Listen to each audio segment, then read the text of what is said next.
Aqui apenas são as reservas indígenas no Brasil, né? Onde tem uma reserva indígena, tem uma riqueza embaixo dela.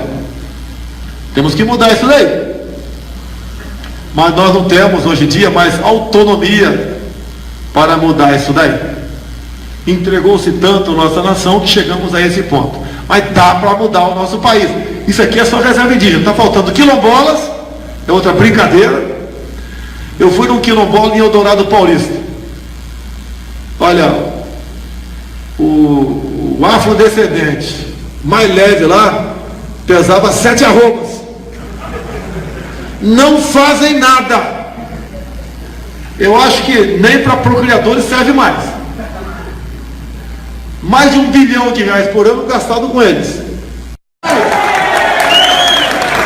Parem de querer viver essa minoria nas tetas de quem trabalha. Que não é teta do governo, não. Porque o dinheiro não é do governo, o dinheiro é nosso. Pode ter certeza. Se eu chegar lá, não vai ter dinheiro para ONG. Esses inúteis vão ter que trabalhar. Se eu chegar lá, no que depender de mim, todo cidadão vai ter uma arma de fogo dentro de casa. Não vai ter 1 centímetro demarcado para reserva indígena ou para quilombola. Com parcerias, nós vamos resgatar esse Brasil. Não tem nada diferente. Maioria é uma coisa, minoria é outra. Minoria tem que se calar, circunvar a maioria. Acabou.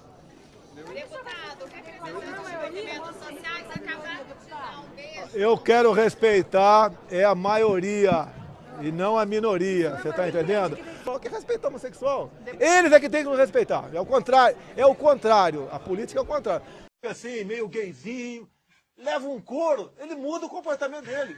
Tá certo? Então, certas coisas, inclusive eu já ouvi de alguns aqui, no caminho do meu gabinete aqui, quando falei que vinha gravar esse programa, falou, olha, ainda bem que eles deu umas palmadas, meu pai me ensinou a ser homem. A gente precisa agir, tem que ser uma arma que temos que ter na mão. Igual a campanha de desarmamento. O referendo não ganhou por quê? Talvez elas tenham votado no referendo de desarmamento, talvez. Mas por que votou não? Não é que ela quer ter uma arma. Mas eu não entendi essa desculpa. Mas a gente que bate, a gente sofre. Mas o que se está propondo é que é possível pensar em uma forma diferente de relacionar. É possível a gente começar a construir uma sociedade melhor. E a sociedade melhor começa a gente entendendo que tem formas de você exercer a autoridade sem exercer a força física. E esse é o seu argumento como é que um coro resolve a orientação sexual das pessoas? Precisa de um estudo acadêmico. Porque, na verdade, quem precisa ser educado tipo de comportamento que ele muda. Acho que toda essa campanha, esse projeto, é para educar os pais. Acho que um garoto casado, adotar por um casal de homossexual, um careca, um bigodudo, qual vai ser o futuro desse garoto? A princípio vai ser homossexual também. Não necessariamente. Olha, nós somos espelhos. Nós somos espelhos para os nossos filhos, pô. Nós somos espelhos para os nossos filhos. Nós somos exemplo. Exemplo e espelho. Nós somos exemplo. Não é porque um menino é criado com mulheres que vai ter uma conduta de mulher. Por quê? Porque uma mãe pode muito bem. E hoje você tem 1/4 das famílias brasileiras chefiadas por mulheres. Uma mãe sabe muito bem educar um filho para ser homem, como homem, e uma mãe sabe educar uma filha. Então, eu acho que isso não tem uma relação causal. Vamos aqui para violência. Violência da criança, Ana falou importante. Está em discussão também a adoção de criança por homossexuais. Mas não nessa lei. Próximo programa. Agora a Ana tocou no ponto interessante aqui. E redisse, e disse novamente agora que talvez seja melhor que o Congresso não funcione.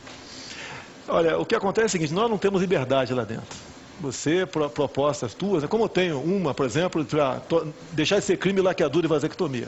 Que eu vejo todo mundo reclama aqui que trânsito em São Paulo, crescimento demográfico acelerado, etc. Eu não tenho espaço para botar em votação uma proposta que libera a vasectomia e laqueadura, para a gente controlar um pouquinho essa natalidade, que o Brasil não comporta crescer 3 milhões de habitantes por ano. E as propostas são votadas lá, são apenas de interesse do Executivo. Como agora se empenharam no final do ano, em dezembro foi votado o projeto de lei das palmadas, o que votado por uma comissão apenas. Você votou contra ou a favor? Não, eu entrei com recurso, o projeto não ir para o Senado e minha intenção é derrubar esse projeto. Você quer que as crianças... Se preciso for, Ou você, e a proposta é do governo. Que moral tem esse governo para dizer como tem que... Eu ou você que está em casa tem que educar seu filho? Rolou. Porque ele, quando foi julgado... Já estão se pegando. Não, quando fui julgado, né? Todo deputado, quando é julgado, geralmente ele fica acuado, com medo. E o juiz estava presente com aquela cara de ratinho dele, assim, empinada, né? Eu peguei e falei, olha, eu comecei a me defender, falei, quero dizer que tem um viado aqui dentro. Bom, Não, para não ter a palavra que eu usei. Você escolheu essa frase para iniciar a sua defesa. Sim. Sempre fino, elegante. Porque, inclusive, ele fez um dos preponentes lá do meu... Para pedir. O senhor acha possível sentir prazer anal? Esse é problema de quem? Eu não experimentei ainda. Já teve curiosidade? Não, também não tive curiosidade, não. Aí, Seria? Tem muita gente que já experimentou aqui, hein? Tá vendo? Deu a entender que você não sabe que você está perdendo. Tá bom. Deu a entender isso aí. Tá bom. O senhor não é racista, porque naquela declaração do CQC, o senhor entendeu uma pergunta que era sobre homossexualismo e, na verdade, era sobre outro assunto. Tem o VT, vamos assistir. O senhor vai ver o VT e vai falar o que aconteceu. Vamos lá. Quantos chefe negro você já teve? Eu nem conto, né? Não dou bola pra isso. Se seu filho se apaixonasse por uma negra, o que você faria? Preta, eu não vou discutir promiscuidade com quem quer que seja. Corro esse risco que meus filhos foram muito bem educados e não viveram em ambiente como, lamentavelmente, é o teu. Ok. Vamos lá? Hoje. Primeiro você nota que eu não estava sendo entrevistado por nenhum de vocês. Eu respondi para um laptop. Sim. Tá? O que deve ser bem melhor. A entrevista foi lá praticamente 40, 50 dias depois. Tá, okay? E se você substituir aquela palavra negra por gay, bate com a minha resposta. Eu já fiz em algumas faculdades que eu dei palestra, eu projetei a minha resposta e embaixo eu projetei duas alternativas de perguntas. Todo mundo dizia que a pergunta era em função de gay e não de negro. O senhor diz entendeu a pergunta errada. Eu pedi para a Câmara dos Deputados uma perícia se havia algum corte entre a pergunta do laptop e a minha resposta. A Câmara não fez, lamentavelmente não fez. Eu estou sendo processado agora por um órgão superior. Eu tenho como deputado... O Procurador-Geral da República está com o meu processo em mãos. Eu vou exigir dele, caso vá à frente esse processo, a perícia para ver se houve corte ou não. Eu estava no CQC na época, eu revi, todo mundo viu. Realmente não teve corte. O senhor pode então, pedir tal... Então o entendimento meu foi exatamente isso. O senhor entendeu errado. Eu confesso, foi o entendimento que eu tive. Até o Tais falou isso aí. Quero crer que o deputado não entendeu a pergunta. Agora, se você tivesse me entrevistando, se eu respondesse agora para você, você fala, deputado... Então vamos lá. Qual é a pergunta? Põe ali que eu vou repetir igualzinha. Se seu filho se apaixonasse por uma negra, o que você faria? Preta, eu não vou discutir por... Se o seu filho se apaixonasse por uma negra, o que você faria? Sem problema nenhum, não podia ser por um negro. Receberia um cartão vermelho também. Como já falei, nenhum pai tem orgulho de ter um filho gay. Quem fala, fala da boca pra fora. Seu filho tudo bem da bunda, o senhor problema dele. Não vai mais entrar na minha casa. Mas a confusão é antiga. A briga começou em 2003 durante uma entrevista de Bolsonaro à Rede TV no Salão Verde da Câmara. Grava aí que eu sou estuprador agora. Olha, jamais eu estuprar você que você não merece. Olha, eu espero que não. Se é esse o papo, eu te dou outra. Dá que eu te dou outra. Dá que eu te dou outra. Dá que eu te dou outra. Dá que eu te dou outra. Dá que eu te dou outra. Brasileiro. O crime maior foi a semana passada. A PEC da empregada doméstica. Se qualquer parlamentar tiver dúvida tocante a isso, basta consultar os sites dos sindicatos, dos empregadores domésticos. Ou entrar nos sites das associações de empregadores domésticos. São praticamente unânimes, dizendo que o emprego será maciço. E elas todas vão se transformar, quem conseguir no emprego, logicamente, como diaristas. E quem não conseguir, vai aí para a informalidade, né? Ou vai se pendurar aí no Bolsa Família. Essa foi mais um voto meu isolado aqui. Foram dois, mas eu conversei agora com o gabinete do deputado de São Paulo, que votou contra, e ele teria aqui se justificado que errou aqui na hora de digitar o voto. Então, de novo, eu fui o único voto contrário à PEC da empregada doméstica. Inclusive, certos sites de sindicatos de trabalhadores domésticos, ele faz as simulações, uma doméstica que, por exemplo, ganha R$900 por mês. Ao final de um ano, caso ele venha demitir essa pessoa, ultrapassa a casa de R$12 mil os encargos trabalhistas. Ou seja, quem tem duas empregadas vai botar uma para fora. Quem tem uma vai reduzir o salário. Esse foi o ato benevolente que essa casa aqui concluiu a semana passada. Um crime contra o trabalhador brasileiro. Eu não sei que esse presidente ou essa presidenta aí não tomou providência em analisar. São 7 milhões de empregados domésticos no nosso país. Eu jamais votaria contra quem quer que seja nessa casa. O meu voto, isolado e solitário não, foi a favor dessa classe. Mas a demagogia parece não, fala muito mais alto. Tudo pelo voto. Tudo pelo voto. Quem está pagando a conta não é ele. Quero saber se esses que votaram favorável, se já vem pagando esses encargos trabalhistas para suas empregadas domésticas em casa. Não vem. E principalmente do PT. Principalmente do PT, que patrocinou essa causa. Chega esse absurdo aqui. Se a minha babá, por exemplo, tiver um filho até 6 anos de idade, eu tenho que pagar creche para filho da babá do meu filho. Eu falei o quê? Eu fui com meus 3 filhos. Ah, foram 4, o outro foi também, foram 4. Eu tenho um quinto também. O quinto eu dei uma fraquejada, né? Foram 4 homens, a quinta deu uma fraquejada, deu uma mulher. Você é bonita. Você é bonita, por sinal. O senhor vai responder por isso. Criminalmente? O senhor não pode chegar agredindo as pessoas, chamando de idiota. Você é uma idiota. Você é uma idiota. Você é uma ignorante. Você é uma ignorante. Você está querendo impor a tua verdade para cima de mim. Eu não estou querendo impor Vai, nada. PGR, vai entrar lá. Vai responder pelos seus atos, porque a gente não pode Eu sair fui agredindo. até elegante contigo. Você quis impor a tua verdade para mim e não foi utilizado. Com livros feitos pelo PT, com chancela do MEC. Eu te mostro livros aí do Zé de Seu Herói. Che Guevara, pô. Sinto muito. O senhor não pode agredir as pessoas. Entra na Vai responder por justiça. isso. Tô cagando pra você, cagando não pra você. Tô me lixando pra você. Tô me lixando pra você. Você não tá me respeitando. Ah, vai embora daqui, vai, tá atrapalhando os colegas aqui. A tua missão é atrapalhar os colegas O senhor aqui. tá fazendo barraco, o senhor não tá percebendo. Você quer aparecer. Você vai ganhar um pouquinho, você é da onde? O senhor é que quer aparecer. Ela da onde? O senhor é que quer aparecer. Então, o senhor vai responder por tudo que o senhor está falando. Qual jornal? Rede TV. Rede TV? O senhor vai responder Pô, já por fui tudo que o muito senhor está recebido lá. falando. Olha, aprenda a fazer jornalismo, tá? Aprenda a Você já entrou na respeitar biblioteca? os jornalistas. Você já entrou na biblioteca? Aprenda a respeitar os Você já entrou na jornalistas, biblioteca tá? aqui da Porque ninguém Câmara? tá aqui brincando. Você já desceu na biblioteca da Câmara? Então tu é um analfabeta. A gente está Você trabalhando. vai trabalhar para aqui, Dilma tá? Rousseff, o O Lula. senhor me Vai lá, vai respeita, trabalhar porque eu para estou ele. Vai respeitando o trabalhar para senhor, ele. tá? Agora, na questão privada, nós não temos como interferir. Fica no livre-arbítrio do empregador. Que você acha? Eu não empregaria com meu salário. Sem problema. Mas tem muita mulher que é competente. Eu acho que essa igualdade Tem muita mulher que é muito mais competente do que homem. Fala com o teu pai aqui. O senhor utilizou em algum momento, deputado, o dinheiro que o senhor recebia de auxílio moradia para pagar esse primeiro apartamento? Como eu estava solteiro naquela época, esse dinheiro do auxílio moradia eu usava para comer gente. Está satisfeito agora ou não? Você está satisfeito agora? Estou satisfeita Você com está a sua satisfeita? resposta. Não, que essa resposta que você merece.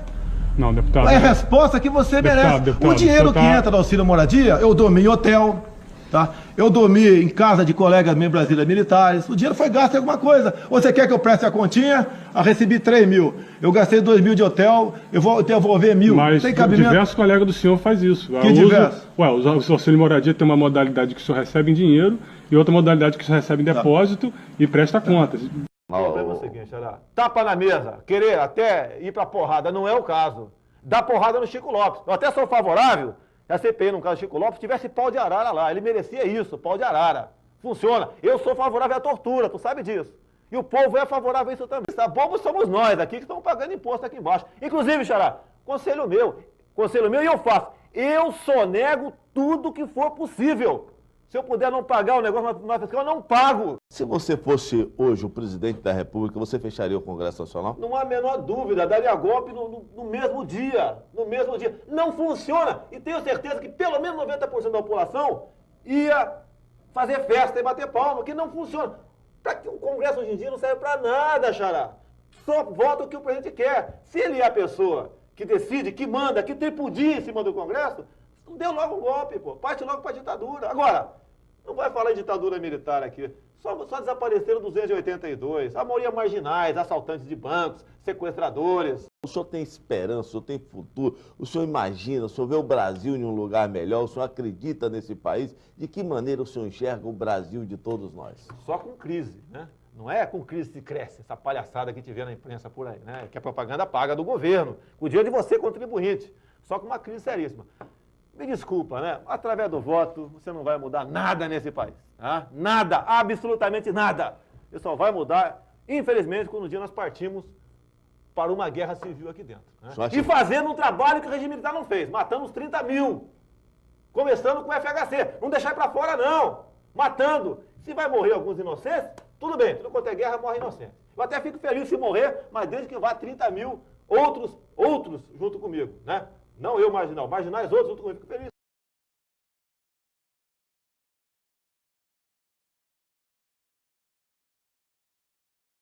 Konnichiwa, galera, seja bem-vindo a mais um vídeo que é Rex Otaku. E deixa eu centralizar agora sim, a luz tá bonita, né? Konnichiwa, galera, seja bem-vindo a mais um vídeo que é Rex Otaku, com a câmera nova, tudo muito bonitinho.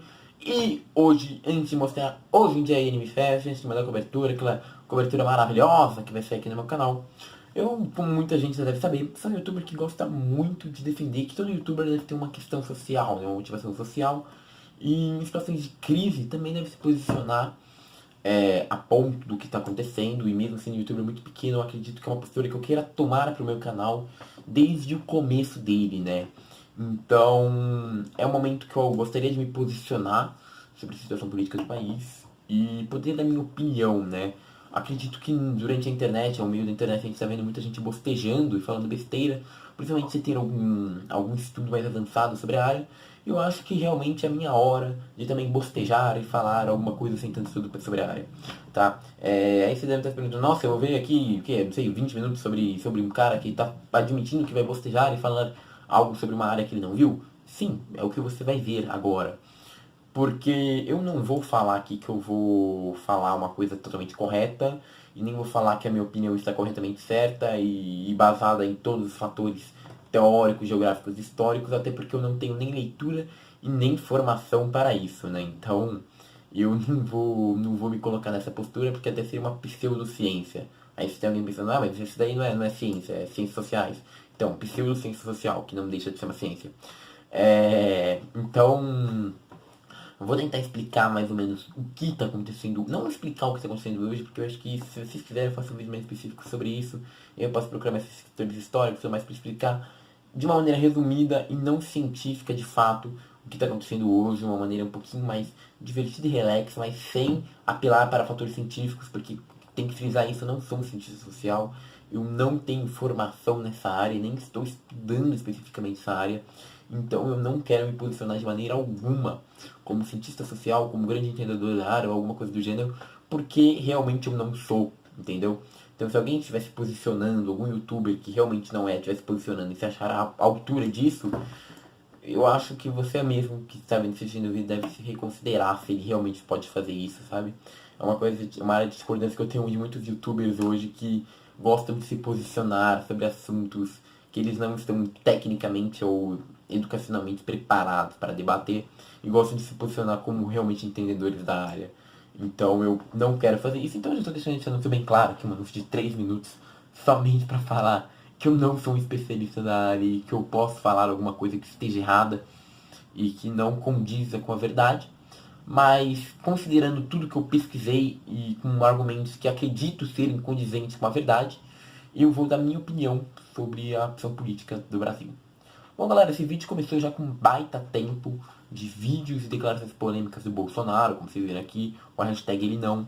Então, bom, primeiramente, você deve imaginar que esse vídeo é em crítica do Bolsonaro e vocês têm toda a razão, tá? Esse vídeo a gente vai começar criticando majoritariamente o Bolsonaro e falando por que seria invotável, né? Seria um candidato inelegível, um candidato que a gente não deveria eleger para essa votação, realmente, porque os problemas que ele acarretaria, os riscos que ele traz à nossa democracia e o nosso âmbito social em geral, e também é social e econômico, tá? Em geral, e também não vai parar por aí. Tanto que eu acho que deve ser um vídeo que vai ser mais hateado do canal, mas não tem muito jeito. Eu acho importante eu fazê-lo, porque eu também pretendo criticar a contraparte do Bolsonaro, né? A oposição do Bolsonaro. Pretendo criticar sim o PT. e explicar também um pouco o sentido de hoje de quem está votando no Lula. Eu achei muito necessário fazer esse vídeo por 3 coisas. Primeiro, esclarecer a posição política, uma coisa que eu achei importante num momento de crise como esse. Se fosse um outro momento, fosse Síria Moedo, eu poderia estar fazendo um vídeo diferente, ou às vezes nem fazendo um vídeo, porque não seria uma questão que me preocuparia tanto. Contudo, com esses 2 candidatos, eu acho necessário fazer um vídeo desse feitio, desse gênero, para poder explicar o que está acontecendo. O que está acontecendo, para poder explicar a minha posição em base no que está acontecendo, né? E, bom, eu achei também necessário fazer esse vídeo pelo radicalismo que eu estou encontrando em discussões.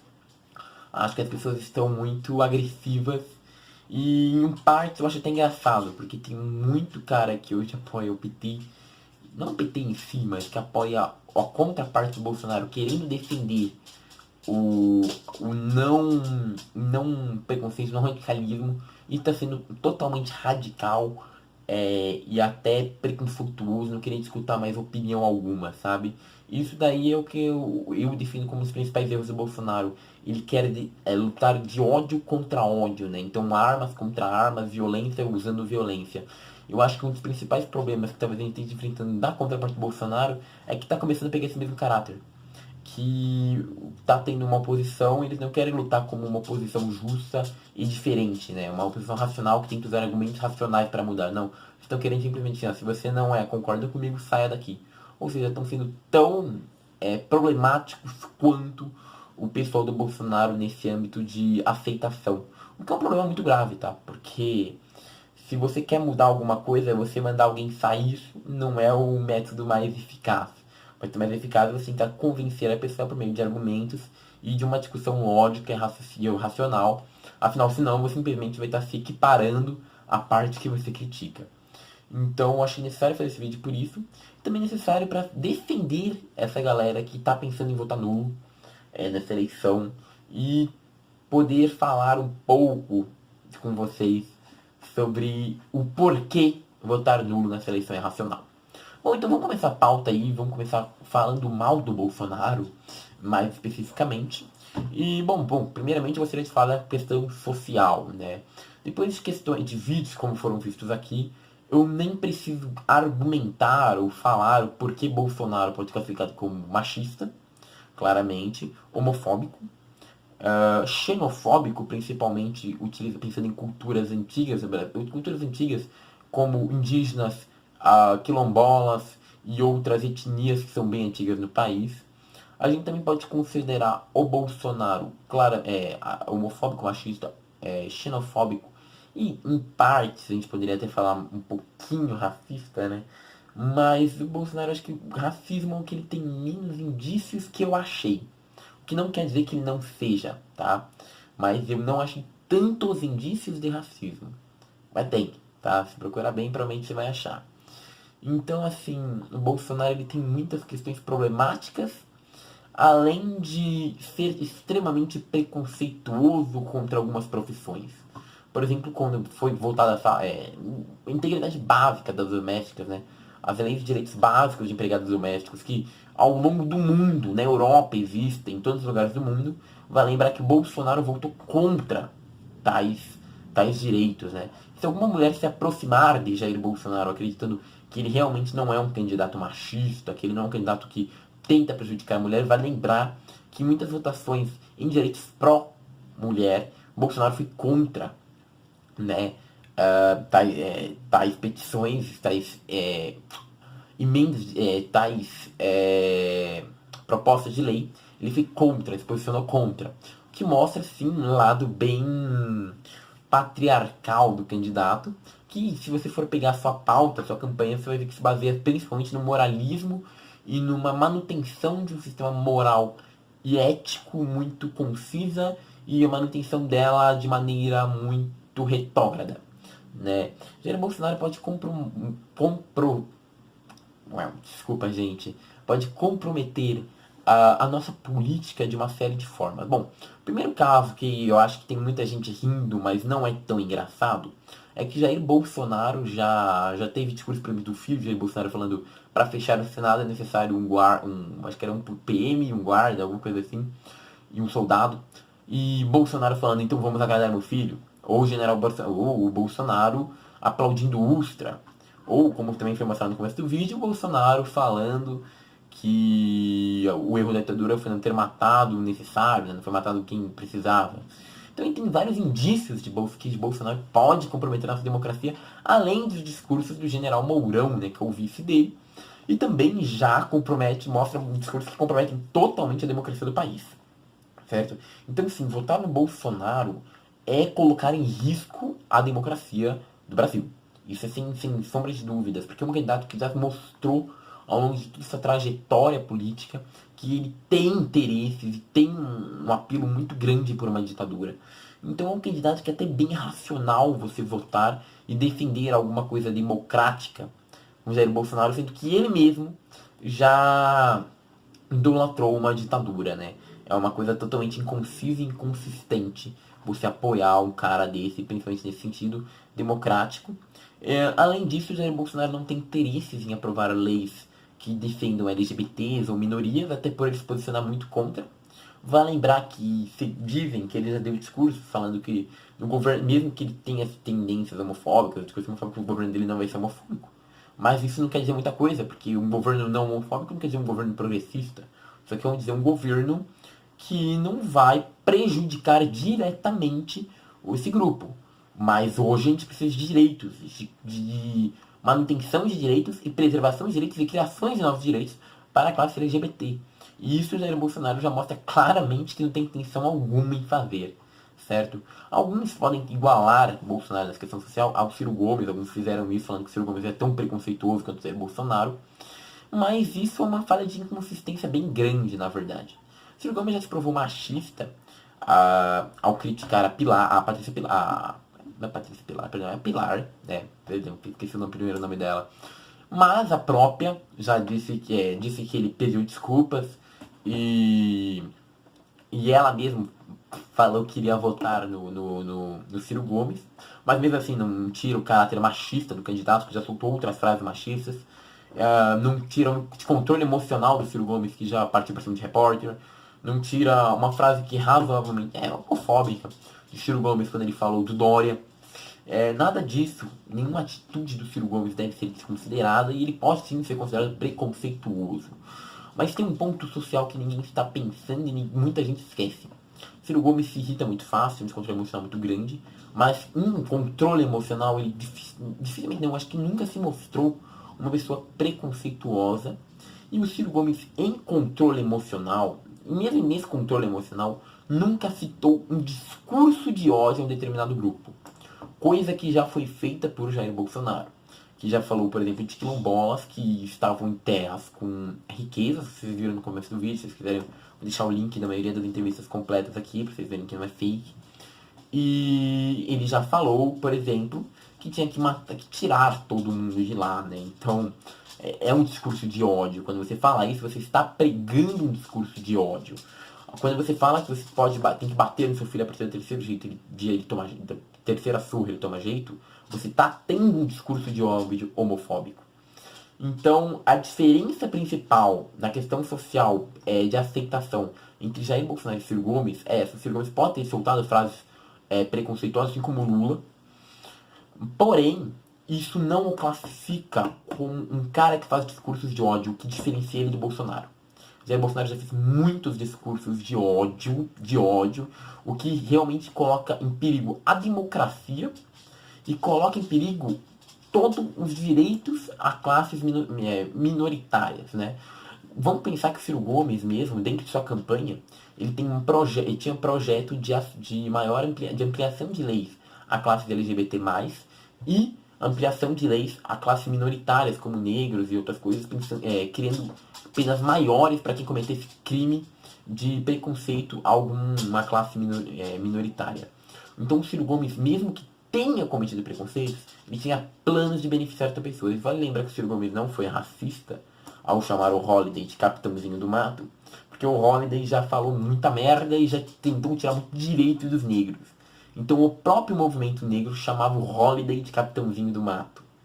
Então foi um termo que o Ciro se apropriou do movimento negro, chamou ele, tanto que o movimento negro não se espantou ou não reclamou do Ciro Gomes quando ele falou isso, porque realmente é um apelido dado pelo próprio movimento negro pensando que o próprio Holliday entrega muita coisa, eles falam, né, a classe branca, que seriam direitos legais dos negros. Então não, Ciro Gomes nunca foi racista, tá? Isso é uma coisa que a gente tem que deixar bem pautada. Mas o mais importante é isso. Ele não fez discursos de ódio e tinha projetos de campanha para ajudar classes minoritárias. O que diferenciou ele totalmente do Jair Bolsonaro. Outra coisa que a gente pode criticar do Bolsonaro são algumas de suas medidas. Bom, eu li o plano de governo dele e ele propõe, por exemplo, algumas medidas como liberação do porte de armas, que na maior parte do mundo não resulta numa taxa de homicídios. Muito pelo contrário, muitas vezes causam um aumento de homicídios e depois, na verdade, uma regulação, fica mais ou menos a mesma coisa. No entanto, às vezes a criminalidade cai, tá? E não achem que homicídios matou o ladrão é um homicídio. Não. Não é classificado como homicídio, como é classificado como legítima defesa. Então, não, esses classificados de homicídios são pessoas mesmo, como nós, civis, inocentes, que estão morrendo pelo porte de armas. E por que isso acontece?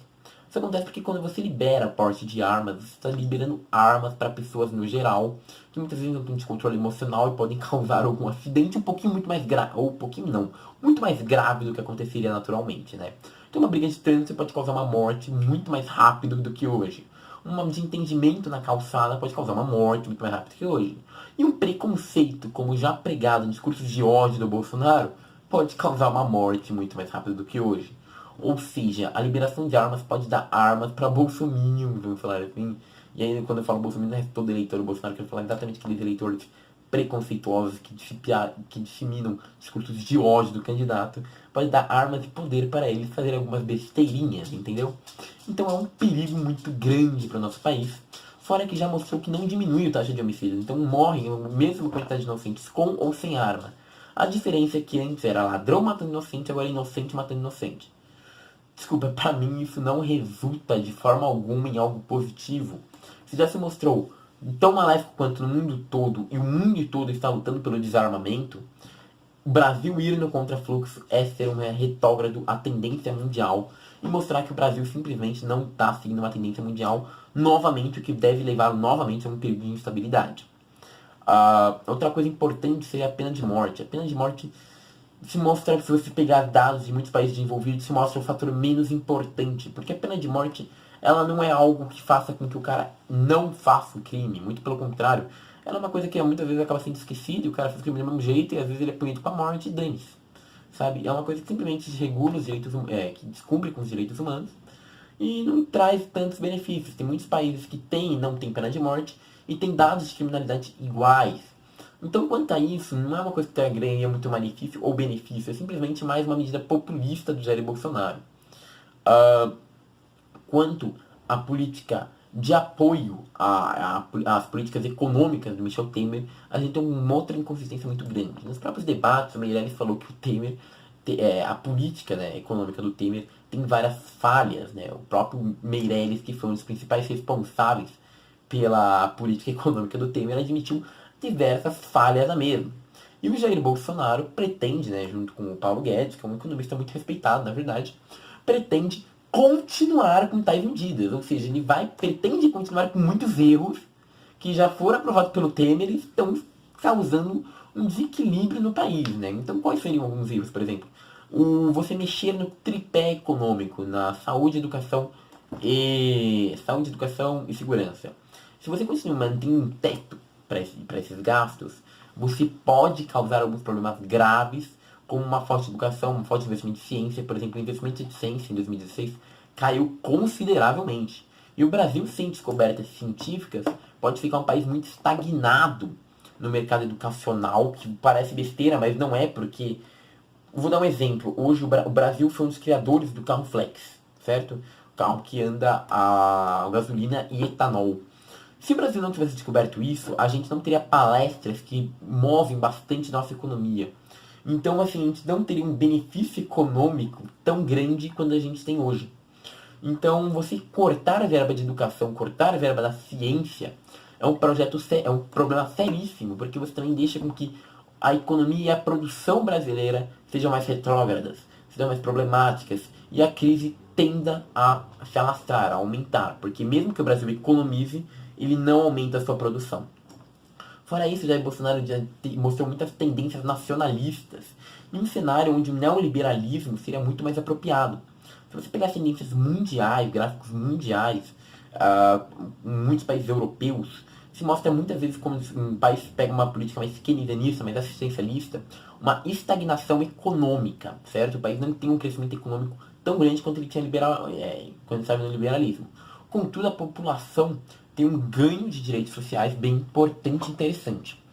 Porém, essa fase geralmente é contrabalanceada com uma fase de neoliberalismo, liberalismo, se você preferir achar que não mudou, e logo em sequência que vai fazer um crescimento econômico. Bolsonaro, mostrando de nacionalistas, mostra que o liberalismo dele pode ser frágil, o que eu acho que é um problema que pode ser considerado pelo Paulo Guedes, mas que o Bolsonaro em si não tem o projeto de mudar, o que pode continuar gerando crises econômicas. Fora que ele é um cara muito duro, inflexível em negociação, o que pode fazer o afastamento de muitas empresas privadas, causando uma crise ainda maior econômica dentro do nosso país. O desemprego com Bolsonaro pode aumentar, e que não me surpreenderia, e a insatisfação social também.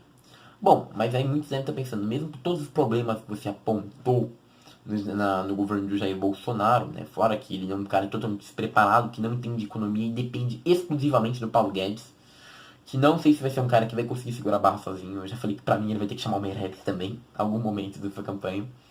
Além de ele ter milhares e milhares de inconsistências e ser um grande problema social e um risco à democracia, o Jair Bolsonaro tem um outro grande problema, que seria a corrupção. Sim, se você está achando que o Bolsonaro não é corrupto, você está totalmente enganado.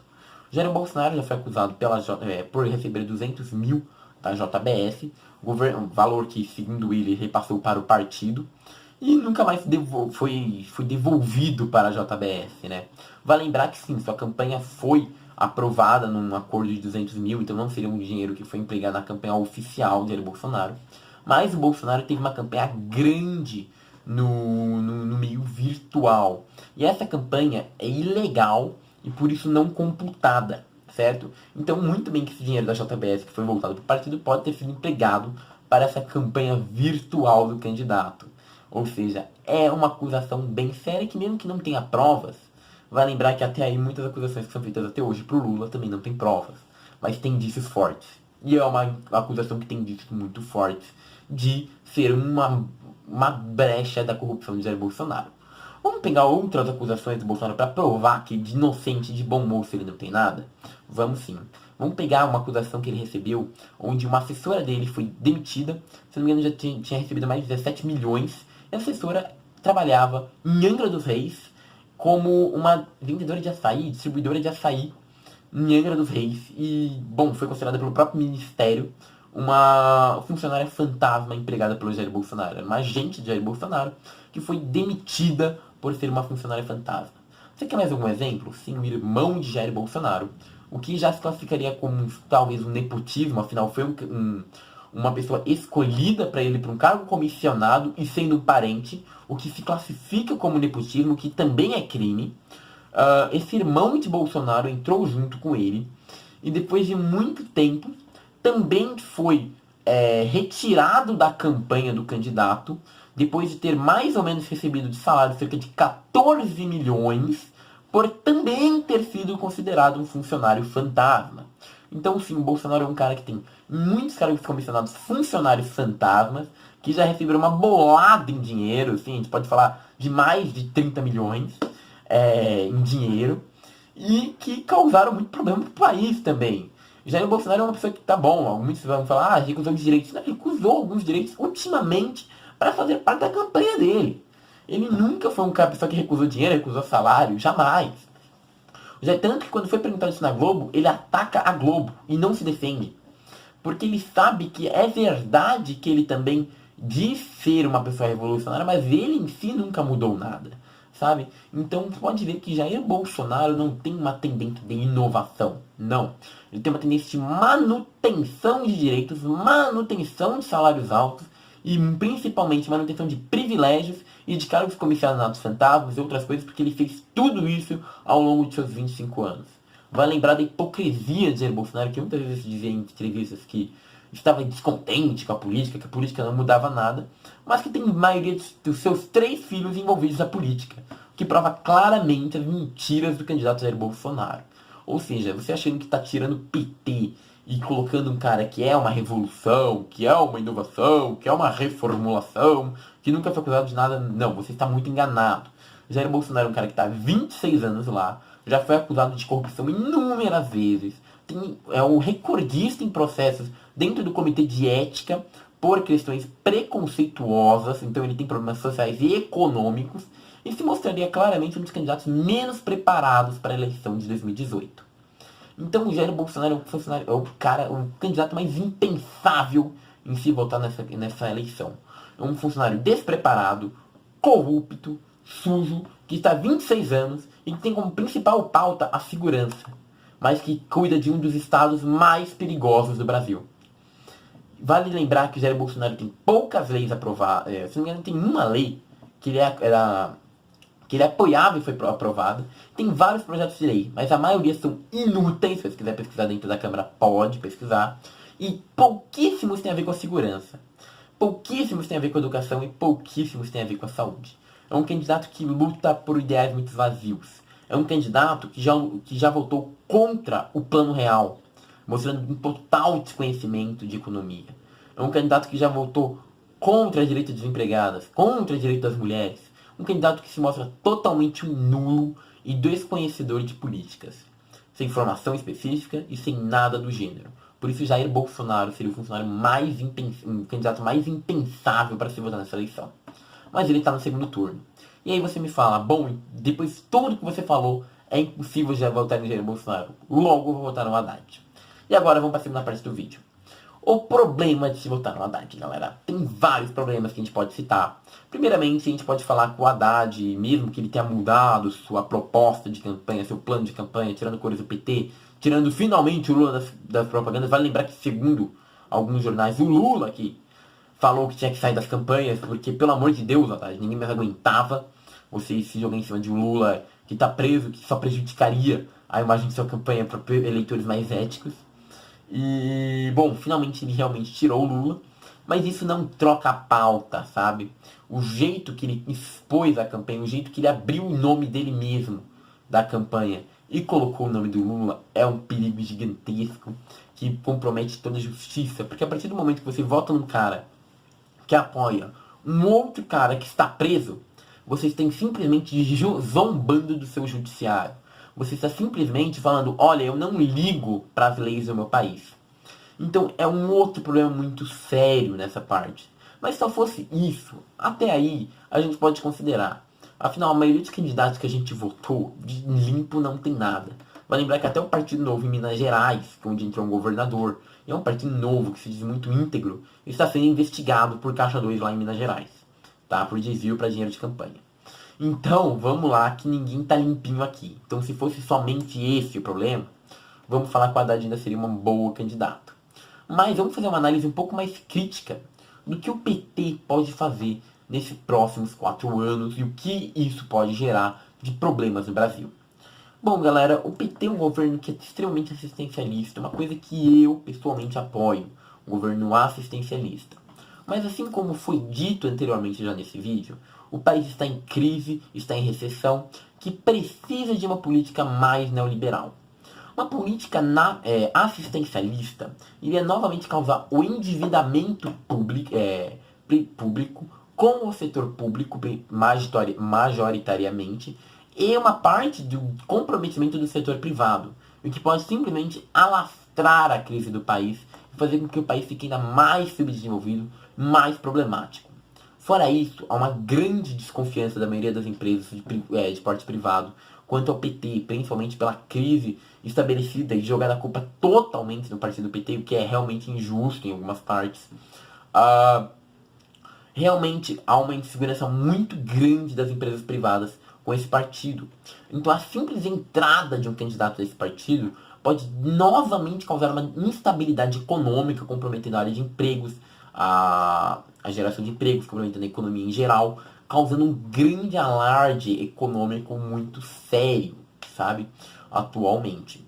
Fora isso, o Fernando Haddad é um cara que eu gosto muito pessoalmente, ele foi prefeito aqui de São Paulo, e como prefeito de São Paulo, ele teve um crescimento em construção de escolas, construção de hospitais interessante, principalmente na região norte, e o investimento que ele fez na ciclofaixa, a abertura da Paulista, são coisas geniais, que realmente hoje movem a economia de São Paulo de maneira significativa, principalmente com a entrada de empresas privadas, de empréstimo de bicicletas. O Haddad é uma pessoa que sabia fazer PPPs, principalmente tem um aqui perto de casa que quem fez foi o Haddad. Então é um candidato muito versátil, muito inteligente, que saberia até regular a economia de mais esquerda para mais direita e saberia fazer essa regulação. O problema é o que está por trás do Haddad. O Haddad, em momento nenhum, se você ler o plano de campanha dele mesmo, você pode ver que é uma ressalvação,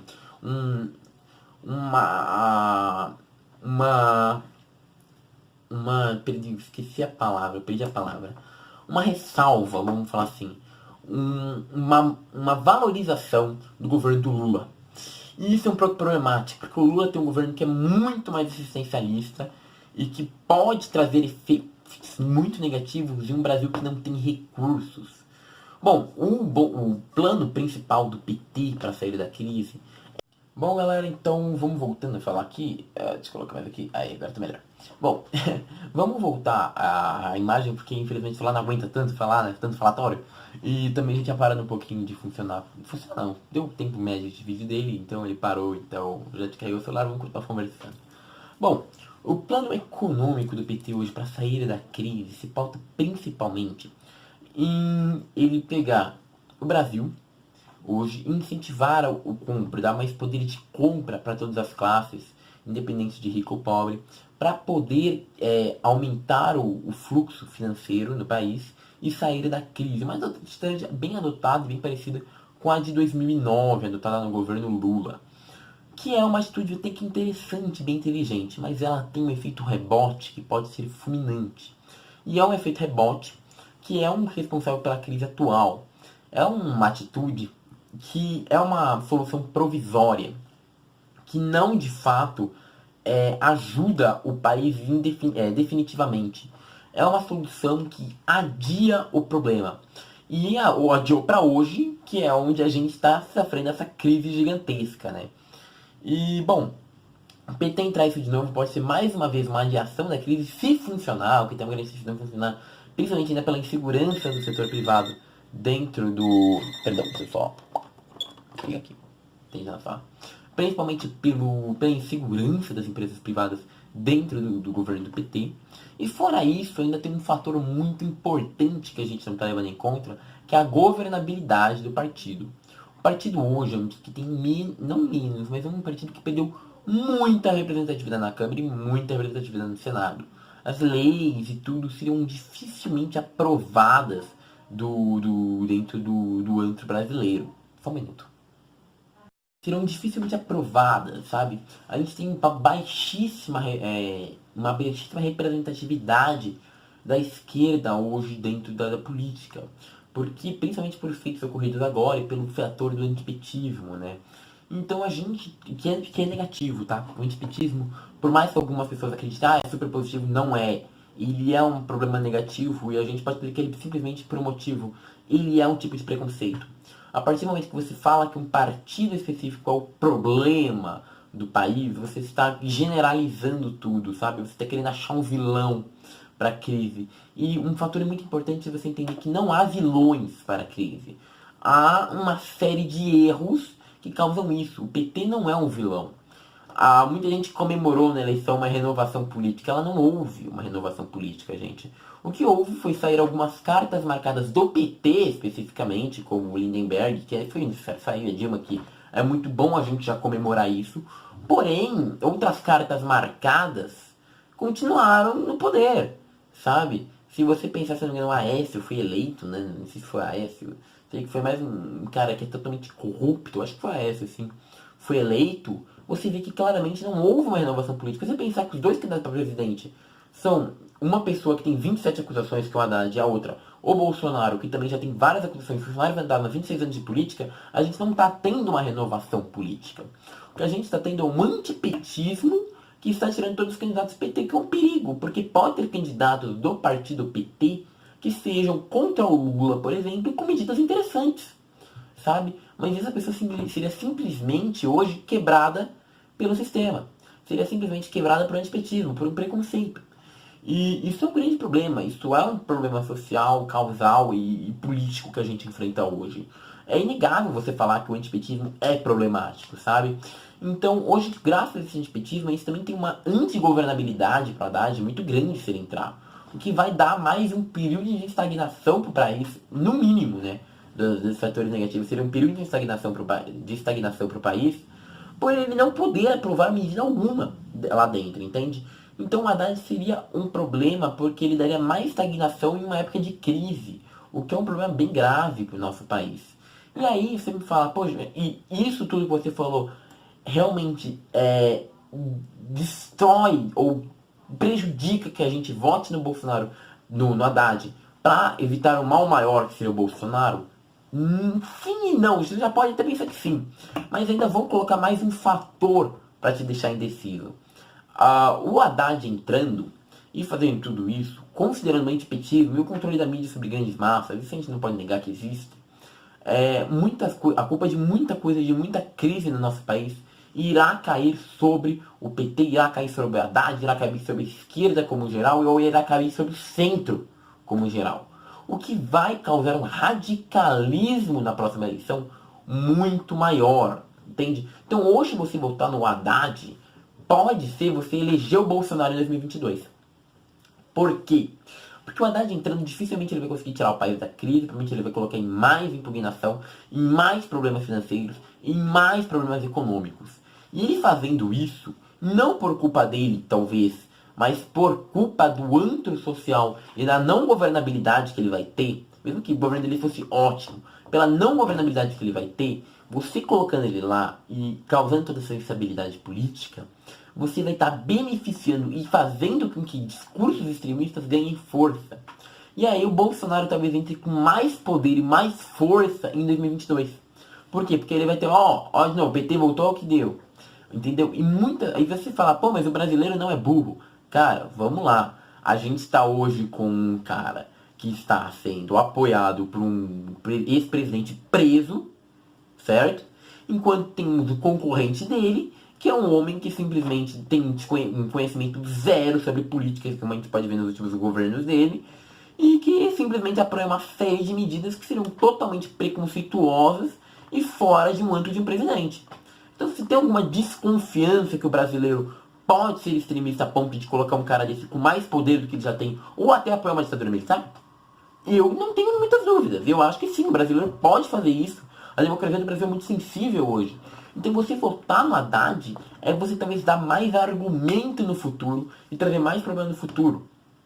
O que você pode pensar é, eu vou votar no Haddad agora e vou fazer o máximo meu para que daqui 4 anos as pessoas entendam que não é só culpa da Haddad e que daqui 4 anos o extremismo não se espalhe, que eu consiga fazer a minha parte. E sim, isso é possível.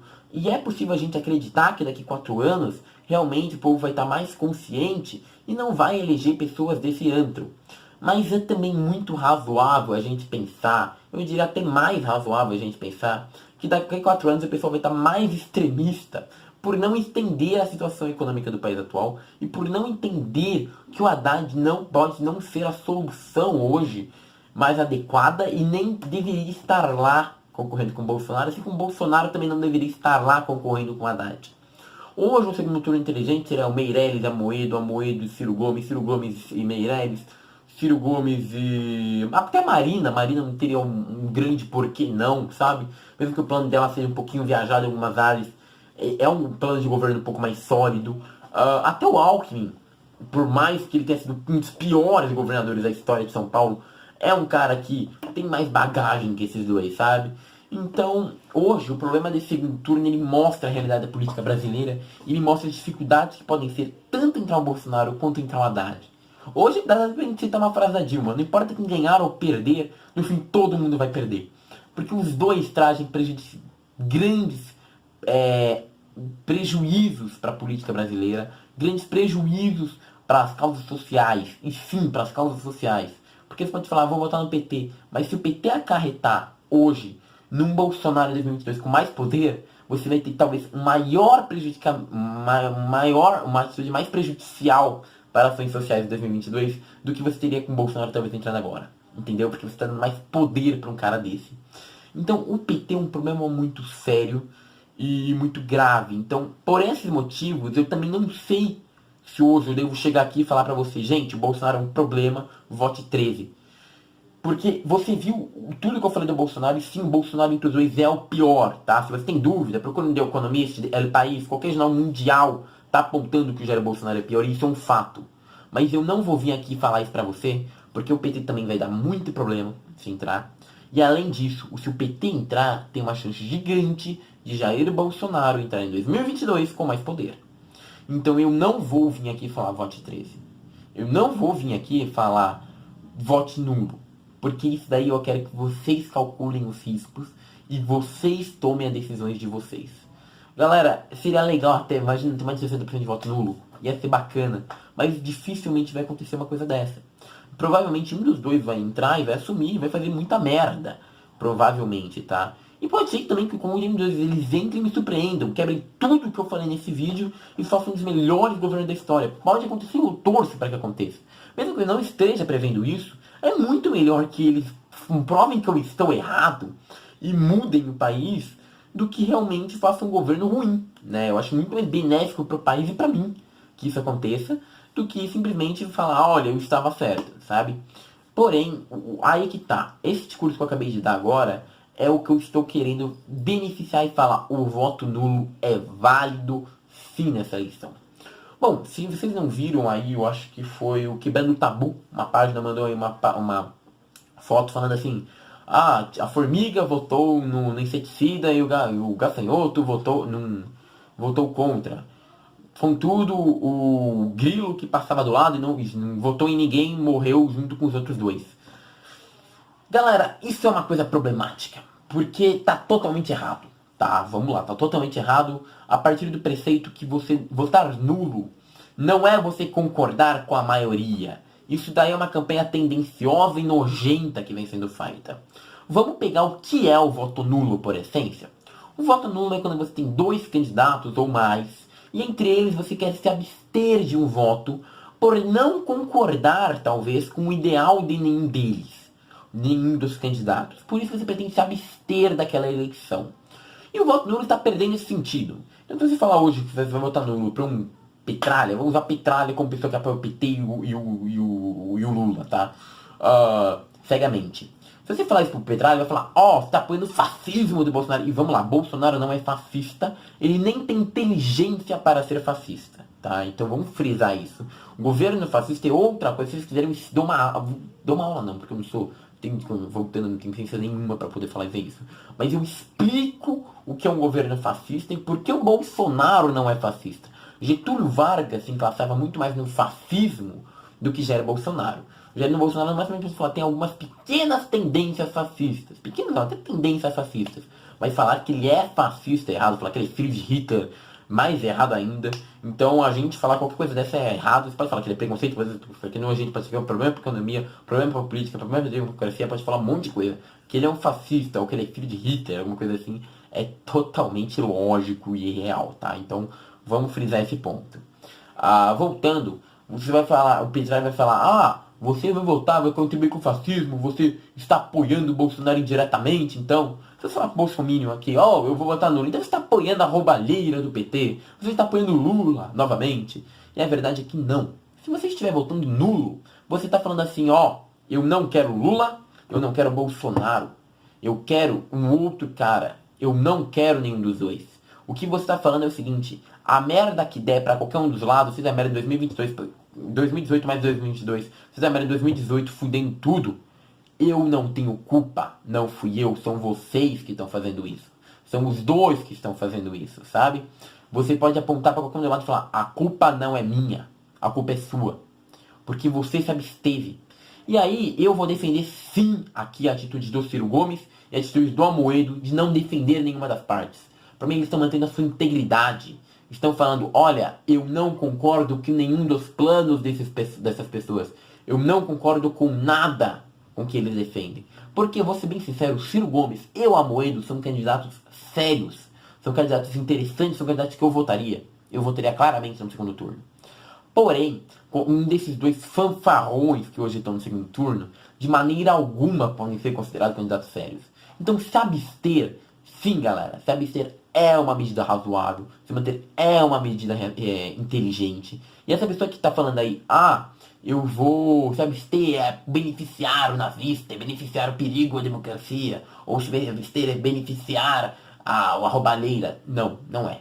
É você falar, se eu não me abster e votar no seu carinha que vai defender a roubalheira, ele vai continuar roubando, porque ele é um ladrão, tá? Igualmente o outro, e vai dar um perigo pra minha democracia. E se eu votar no seu candidatinho aqui, que promete, pode fazer com que esse outro candidatinho aqui volte mais forte em 2022, e com que você continue a roubalheira, e que com você acabe com a nossa economia.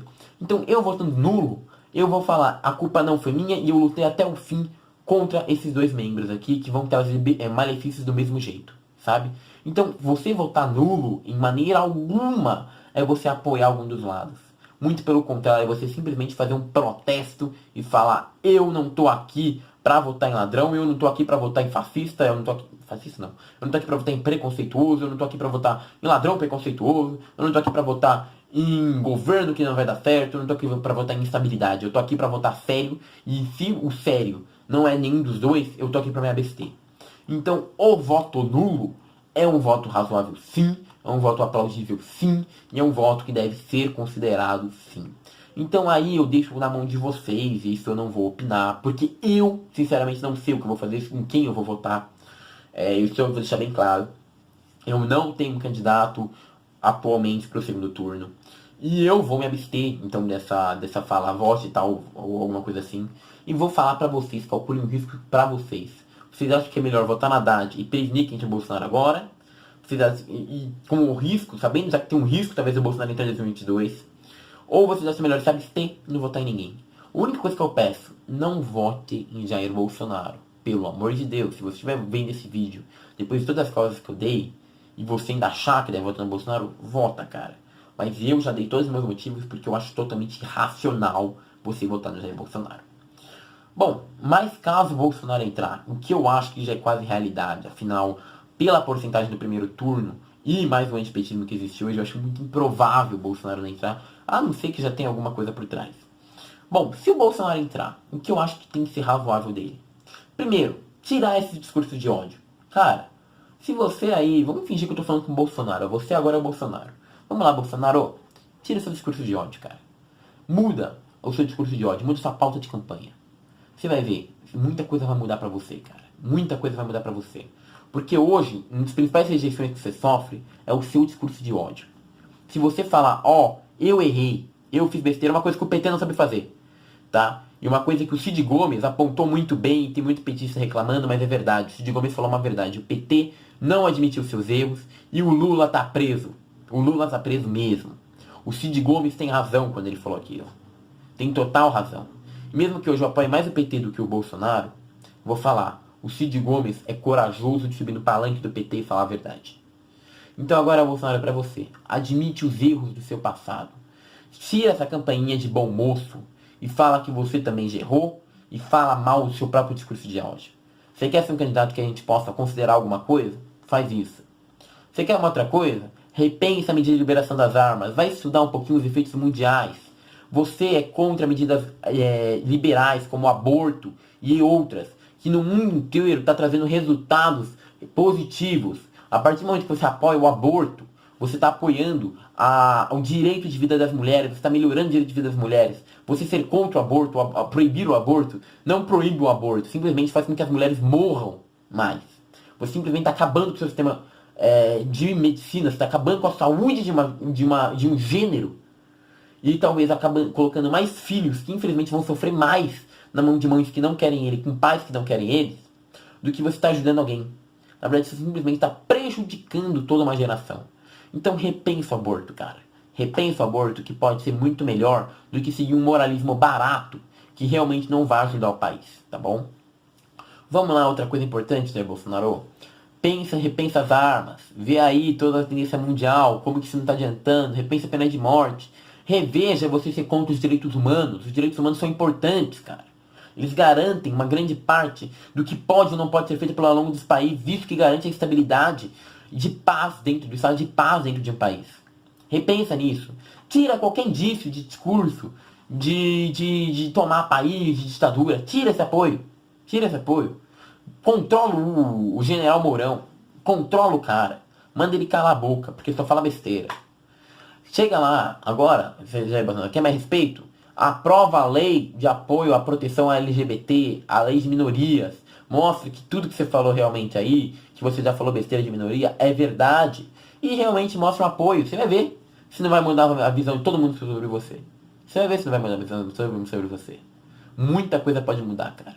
Muita coisa. E Bolsonaro, você tem tempo e agora tem apoio. Você quer mudar? Muda você mesmo. Se muda primeiro. É isso que eu gostaria de falar pro Bolsonaro. Dificilmente, impossível ele ver esse vídeo. Impossível.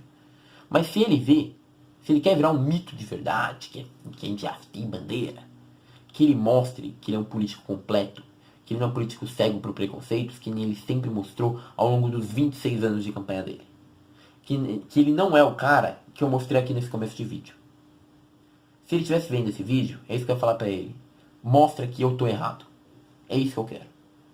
Se você for entrar, mostra que eu estou redondamente errado. Que você não é nada do que apareceu aqui. Agora, se você não quiser mudar, se continuar com esse moralismo, eu te garanto, eu vou ficar os 4 anos contra você. Então agora encerrando esse diálogo com o Bolsonaro imaginário aqui, vou deixar claro, galera. Eu não apoio o Bolsonaro. Não importa o que ele falar nessa eleição, eu não apoio o Bolsonaro. Se ele entrar e realmente fazer tudo o que eu falei, quem sabe no futuro. Mas hoje eu nunca vou apoiar o Bolsonaro por todo o seu histórico e tudo o que ele fez. Por todo o perigo que ele e seus seguidores representam a uma série de pessoas LGBTs, a uma série de pessoas, mulheres em si, a uma série de estudantes. Afinal, a equipe dele saiu divulgada atualmente que quer cobrar mensalidade em faculdade pública, o que é um absurdo, porque vai destruir o nosso crescimento educacional, certo? Que vai destruir as principais instituições de criação do país, tá certo? Então o Jair Bolsonaro, é isso que a gente tem que sempre lembrar. Ele é um perigo que eu me recuso a apoiar. E quem apoiou, eu falo. Se o Brasil piorar, é culpa sua. E você tá votando num cara que é um dos maiores perigos pro país. Eu falei já uma vez, quando eu tava ainda apoiando o Haddad, o seguinte. Eu prefiro apoiar a falta de condição de vida do que apoiar a falta de vida.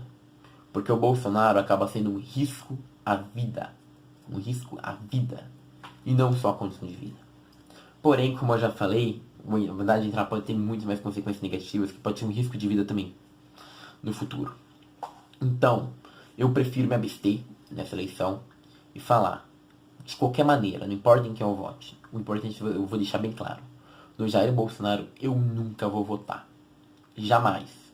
O cara tem medidas doidas, que não funcionam, preconceituoso e que não, em hipótese alguma, representa mudança. Portanto, o que eu gosto mais de cravar aqui é #ele não. E por favor, galera, vamos pensar mais e mudar a política do nosso país. É só assim que a gente pode pensar em um futuro mais inclusivo, economicamente melhor, com mais emprego e que realmente vai poder dar fruto para o nosso país. É isso aí, galera. Esse canal é basicamente feito sobre animes e tudo mais. Mas numa situação dessa, eu acho que é importante a gente não se calar. Obrigado por todo mundo que viu esse vídeo até aqui. Arigatou gozaimasu, apertimão, compreende formal, um beijão e tudo mais, galera. Obrigadão por quem curtiu até aqui. Arigatou gozaimasu. E fui.